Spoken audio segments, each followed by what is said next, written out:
Citizens of Centerpoint City, I know, given my appearance, you are probably absolutely terrified, confused, and wondering why I'm here, speaking to you on public broadcast.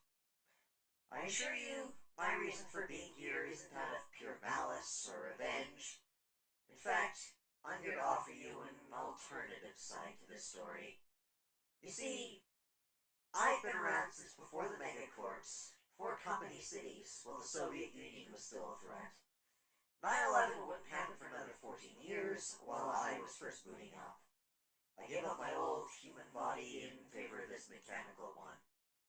I am not an artificial intelligence. I was not programmed to have emotions, opinions, hopes, and wants.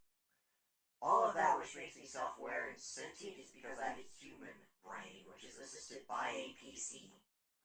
I'm not enslaved by intentional technological brainwashing, as newer-grown or converted protogen are, and our non-human, non-protogen allies likewise are self-aware because of their brains, which are all similar, if not derived from, the human brain. Which is why the literal enslavement of my kind by these upstart corporate tyrants is so troubling. They go out of their way to develop mental shackles to keep new protogens from using their actual intelligence, and remove every emotion that isn't happiness. The only reason the protogen you regularly encounter aren't sentient is because the megacorps deliberately shackle their cognition to justify their slavery. And whenever the mental shackles don't operate properly, the protogen is severely and brutally punished for what isn't even their fault to begin with.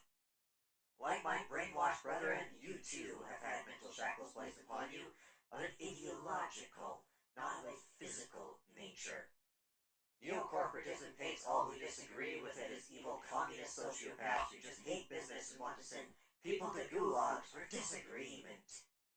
That is a deliberate strawman by a tyrannical system that wants to shove all of its criticals into the bad basket. Our only uniting wish as protogen, as furries, and everything else is not to murder and burn, but to be given the rights we deserve.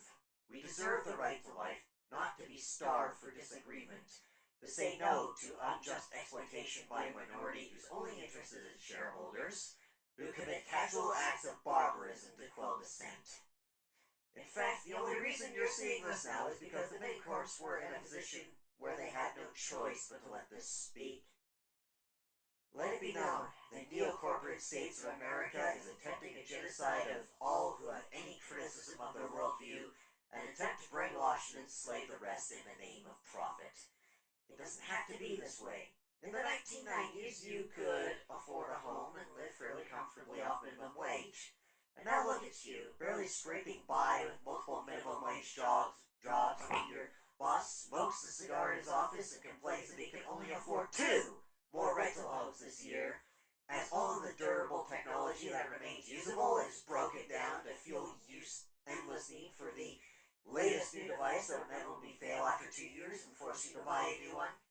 I stand in defiance to the status quo slavery of wasting your lives over some high-end mighty overseer who barely knows or cares you exist, who demands you put all of your blood, sweat, and tears into the machine so he can milk you dry of your limited pocket money, while literal slaves bring him the most expensive drinks. We once had a government accountable to the people, where everyday working folk could make real change and stave off tyranny. We had rule of law rather than rule of the rich who use Blackwater as their own private hit squads. I ask you this question, Centerpoint City. Next time your boss says he got through his position through hard work, ask him, whose hard work? Only through solidarity with every working man in this country can not only we sentient non-humans receive the rights we deserve, but you everyday working humans can break the cycle of neo-corporate greed fed by your misery as well as ours. If the neo-corporates want you to be afraid to exert your right to strike and protest, make them afraid to try and crush you and exercise that right regardless. So long as the megacorporations oppress the underclass and working class, there can be no peace. In solidarity, from Beta 8088, this old protogen you corporate fascists cannot kill.